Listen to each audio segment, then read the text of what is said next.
जय श्री राम। सभी संत कल्याण वाणी के श्रोताओं का मेरे चैनल में हार्दिक स्वागत है। सबसे प्रार्थना है कृपया मेरे चैनल को सब्सक्राइब करें और संतों की वाणी है इसको शेयर ज़रूर करें और लाइक करें। तो आज साधकों के प्रति शीर्षक के अंतर्गत अच्छे बनो शीर्षक है और ये प्रवचन ब्रह्मलीन श्रद्धेय स्वामी श्री राम सुखदास जी महाराज जी का है। अच्छे कैसे बनना चाहिए ये इसमें बताया गया है। तो महाराज जी के शब्दों में, अगर मनुष्य अपनी चीज़ यानी परमात्मा को अपनी मान ले और पराई चीज़ यानी शरीर संसार को अपनी न माने तो बस एकदम मुक्त हो जाए। इसमें किंचित मात्र भी संदेह नहीं है। गीता में जहाँ गुणातीत महापुरुष के लक्षण लिखे हैं वहाँ सम दुखो सुखो स्वस्थो ऐसा लिखा है। 14वें अध्याय का 24वां श्लोक। मतलब जो अपने आप में अपनी जगह स्थित हो जाता है वो सुख दुख में सम हो जाता है यानी मुक्त हो जाता है। यह जो दूसरे से आशा रखना है यह महान कायरता है, बड़ी भारी निर्बलता है। यह कायरता निर्बलता अपनी बनाई हुई है, मूल में है नहीं, मूल में नहीं है। आप अपनी जगह बैठें, अपनी चीज़ को अपनी माने, पराई चीज़ को अपनी न माने, इसमें निर्बलता कठिनता भला क्या है। दूसरे लोग मुझे क्या कहेंगे, क्या समझेंगे, यह महान भय, यह भय महान अनर्थ करने वाला है। इस भय को छोड़कर निधड़क हो जाना चाहिए। दूसरे खराब कहते हैं तो हम डरते हैं, तो क्या दूसरे हमें खराब नहीं कहेंगे? वे तो जैसी मर्जी आएगी वैसा कहेंगे। हम भयभीत हों तो भी वे वैसा ही कहेंगे और अगर हम भयभीत न हों तो भी वे वैसा ही कहेंगे। उनके मन में जैसी बात आएगी वे तो वैसा कहेंगे। क्या हमारे भयभीत होने से वे हमें अच्छा कहने लग जाएंगे? यह संभव ही नहीं है। दूसरे क्या कहते हैं इसे नहीं देखकर अपनी बात पर डटे रहें, अपने काम पर ठीक रहें, यह बहुत बड़े लाभ की बात है। अभी हाल की ही बात होगी, एक प्रसंग चला तो मैंने कहा आपके निशंक निर्भय होने में एक ही बात है कि अगर आपको कोई खराब कहे तो आप अपनी दृष्टि से अपने को देखें कि मैंने तो कोई गलती नहीं की, न्याय विरुद्ध कोई काम तो नहीं किया। इस तरह अपने पर आप जितना विश्वास कर सकें, दृढ़ता से जितना रह सकें उतना रह जाइए तो आपके सब भय मिट जाएंगे। जिन्हें सुनाया वे कहने लगे बहुत ही बढ़िया बात है। हमने जब कोई गलती नहीं की तो डर किस बात का। अपने आचरण पर, अपने भाव पर आप दृढ़ रहें, इससे बड़ा भारी बल मिलता है। उनके सामने तो मैंने यह भी कहा कि इसे मैंने करके देखा है, आप भी करके देख लें।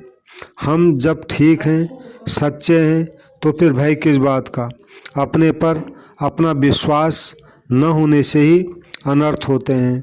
हम जब अपनी जगह बहुत ठीक हैं, हमारी नीयत ठीक है, कार्य ठीक है, विचार ठीक है, भाव भी ठीक है, तो फिर दूसरे से कभी किंचित मात्र भी आशा मत रखें। इच्छा मत करें कि दूसरा हमें अच्छा समझे। दूसरे के बुरा समझने से भय मत करें। दूसरा कितना ही बुरा समझे, हम तो जैसे हैं वैसे ही रहेंगे।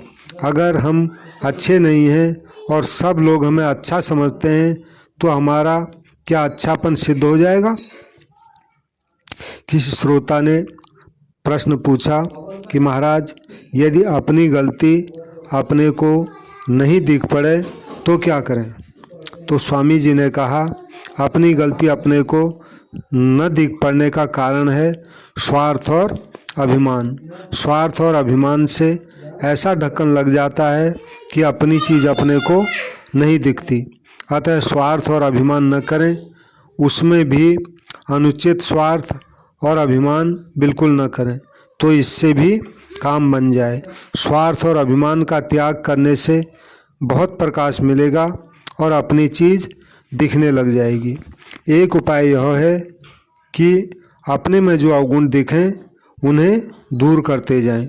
ऐसा करने से आपके नहीं दिखने वाले अवगुण भी आपको दिखने लग जाएंगे। अतः जिन अवगुणों का आप सुगमता से त्याग कर सकते हैं उनका त्याग कर दें, तो जिन अवगुणों के त्याग में आपको कठिनता दिखती है अभी, उनका त्याग बाद में सुगमता से होने लगेगा और नहीं दिखने वाले अवगुण भी आपको दिखने लग जाएंगे। यह बड़ा भारी रामबाण उपाय है, आप इसको करके देखें। सत्संग के द्वारा जिन जिन कमजोरियों का ज्ञान हो, उनमें जिन कमियों को सुगमता से दूर कर सकते हैं उन्हें दूर कर दें। जैसे कल्पना करें कि हमारी झूठ बोलने की आदत है, तो जिस झूठ से हमारा कोई संसार का रुपए पैसे का मतलब नहीं है, ऐसा झूठ न बोलें। हम बिना मतलब झूठ बोलते हैं कि अरे भाई उठ जा, दोपहर हो गया, उठता ही नहीं। अगर हम सच्ची बात बोलें कि भैया सूर्योदय हो रहा है, उठ जा, तो इसमें क्या हर्ज है। बिना मतलब झूठ बोलेंगे तो आदत बिगड़ जाएगी। जो अवगुण साफ दिखता है, जिसे दूर करने में कोई परिश्रम नहीं, कोई हानि नहीं, उससे आप दूर कर दें तो अवगुण साफ साफ दिखने लग जाएंगे। अगर अपना अवगुण नहीं दिखे तो इसकी चिंता मत करें और अवगुण को अपने में कायम भी मत करें, क्योंकि स्वरूप में कोई अवगुण नहीं है। नियत यह होनी चाहिए कि अपना अवगुण, अपनी कमी हमें रखनी नहीं है।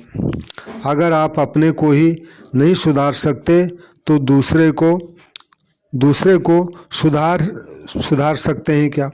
सच्ची बात तो यह है कि अपना सुधार कर लेने पर भी दूसरे का सुधार कोई नहीं कर सकता। बड़े बड़े महात्मा हुए हैं, आचार्य हुए हैं, वे भी दूसरे का सुधार नहीं कर सके, दूसरे को अपने समान नहीं बना सके। मैं आक्षेप से नाम नहीं लेता हूँ, बहुत विशेष आदर से नाम लेता हूँ कि शंकराचार्य जी महाराज ने दूसरा शंकराचार्य बना दिया क्या? रामानुजाचार्य जी महाराज ने दूसरा रामानुजाचार्य बना दिया क्या? वल्लभाचार्य जी महाराज ने दूसरा वल्लभाचार्य बना दिया क्या? अगर शिष्य चाहें तो गुरु से तेज हो सकता है, पर गुरु उसे वैसा नहीं बना सकता। इस पर आप विचार करें। अपने को श्रेष्ठ बनाना तो अपने हाथ की बात है, पर दूसरे को श्रेष्ठ बनाना अपने हाथ की बात नहीं है। जितने भी श्रेष्ठ गुरु हुए हैं उनका उद्योग यही रहा है कि शिष्य हमसे भी अच्छा बने। वे शिष्य को अपने से नीचा रखना नहीं चाहते। जो शिष्य को अपने मातहत, अपने अधीन रखना चाहते हैं, वे वास्तव में गुरु कहलाने लायक नहीं हैं। गुरु तो गुरु ही बनाता है, चेला नहीं बनाता। शास्त्र में लिखा है, सर्वतो जय मिच्छेतो पुत्रादिच्छेत पराभवम, अर्थात मनुष्य सब जगह अपनी विजय चाहे पर पुत्र से अपनी पराजय चाहे। ईमानदार पिता को यह इच्छा रखनी चाहिए कि मेरा पुत्र मुझसे तेज हो जाए। ऐसे ईमानदार गुरु को यह इच्छा रखनी चाहिए कि मेरा शिष्य मुझसे तेज हो जाए, परंतु ऐसी इच्छा रखने से वह तेज नहीं हो जाता। हाँ, अगर वह पुत्र या शिष्य खुद चाहे तो ऐसा हो सकता है, एकदम पक्की बात है। खोड़ापा में, खेड़ापा में श्री रामदास जी महाराज हुए, उनके शिष्य श्री दयाल जी महाराज हुए। खेड़ापा के बहुत से ऐसे साधु हैं जो श्री दयाल जी महाराज को जितना याद करते हैं उतना श्री रामदास जी महाराज को याद नहीं करते। खेड़ापा के ही नहीं, और जगह के साधु भी श्री दयाल जी महाराज के करुणा सागर का पाठ करते हैं, पुस्तक है। आप जरा विचार करें, कितनी विलक्षण बात है। अगर आप अपने अवगुण देखकर उन्हें दूर करते जाएं तो आप अपने गुरु से भी तेज हो जाएंगे। इसमें किंचित मात्र भी संदेह नहीं है। गुरुजनों के मन में यही बात रहती है कि हमारा शिष्य हमसे भी श्रेष्ठ बन जाए।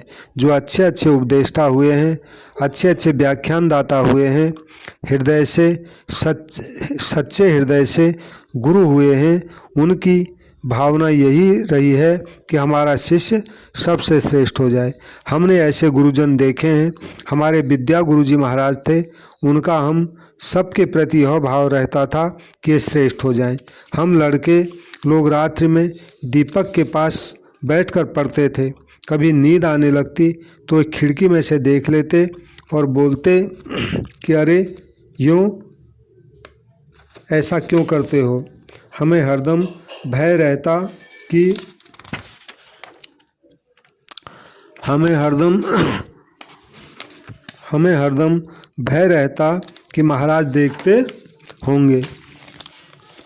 वे चुप कैसे आकर देखते और फिर बाद में पूछा करते कि वहाँ कैसे खड़ा था, ऐसे कैसे करता था। वहाँ उनमें विद्यार्थियों को पढ़ाने की, तैयार करने की बड़ी लगन थी। मुझसे उन्होंने कई बार कहा कि मैं यह चाहता हूँ कि कहीं कोई पंचायती पड़े, कोई शास्त्रीय उलझन पड़े तो उसमें हमारा सुखदेव निर्णायक बने, सभी इससे पूछें और यह निर्णय दे। ऐसा मैं देखना चाहता हूँ। यह भी कहा कि मैं जैसा चाहता हूँ वैसा बना नहीं सका। अतः जो अच्छे गुरुजन होते हैं वह ऐसे ही होते हैं। माँ बाप भी ऐसे ही होते हैं। वे चाहते हैं कि हमारा शिष्य, हमारा पुत्र हमसे भी तेज हो, पर वे वैसा बना नहीं सकते। शिष्य या पुत्र अगर चाहे तो उनसे भी तेज बन सकता है, इसमें बिल्कुल भी संदेह नहीं है। इसीलिए श्री गीता जी में कहा है, उद्धरेदात्मनात्मानं नात्मानं वसादयेत आत्मैव्यात्मनो बंधुर आत्मैव रिपुरात्मनो। छठे अध्याय का 5वां श्लोक है। अर्थात अपने आप से अपना उद्धार करना चाहिए, अपने आप से अपना पतन नहीं करना चाहिए। आप ही अपना बंधु है और आप ही अपना शत्रु है। अतः आप अपनी जगह ठीक हो जाएं तो आप श्रेष्ठ बन जाएंगे, इसमें संदेह नहीं है। लोग मुझे अच्छा कहें यह आशा मत रखें, कोई मुझे बुरा न कहे यह भय बहुत ही पतन करने वाला है। यह भय करेंगे तो कभी ऊंचा नहीं उठ सकते थे।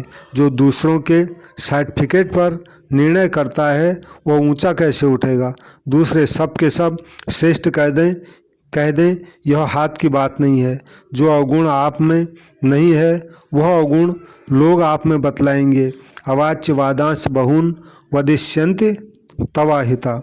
दूसरे अध्याय का 36वां श्लोक। लोग तो न कहने लायक बात भी कहेंगे, वे मन में जानते हैं कि यह ऐसा नहीं है, फिर भी आपको चिढ़ाने के लिए, दुखी करने के लिए वैसी बात कहेंगे। आजकल जो वोट लेने के लिए खड़े होते हैं वे मन में जानते हैं कि हमारे विपक्ष में जो आदमी खड़ा है वह हमसे अच्छा है, पर ऐसा जानते हुए भी वे उसकी निंदा ही करेंगे कि यह खराब है, हम अच्छे हैं। इसलिए आप अच्छे बने, पर लोगों से यह आशा मत रखें कि वे आपको अच्छा कहें। वे आपको अच्छा जानते हुए भी अच्छा नहीं कहेंगे, बुरा कहेंगे। आपको अच्छा कहने की उनमें ताकत नहीं है। आप प्रतीक्षा करें कि लोग हमें अच्छा कहें, यह कितनी बड़ी भूल है। अच्छा कहलाने की इच्छा छोड़ दें, अच्छा कहलाएं मत बल्कि अच्छा बने। जय श्री राम, जय श्री राम, जय श्री राम। तो ये पूज्य श्रद्धेय स्वामी राम सुखदास जी महाराज जी के वचन हैं साधकों के लिए अच्छे बनने के लिए, यानी अपने को इस तरीके से अच्छा बनाओ, ये मतलब हुआ। जैसे सभी से पुनः प्रार्थना है, जो भी इस महाराज जी की वाणी को सुन रहे हैं वे कृपया मेरे संत कल्याण वाणी चैनल को सब्सक्राइब करें और संतों की कल्याणकारी वाणी है इसको शेयर ज़रूर करें और लाइक करें। जय श्री राम, जय श्री राम, जय श्री राम।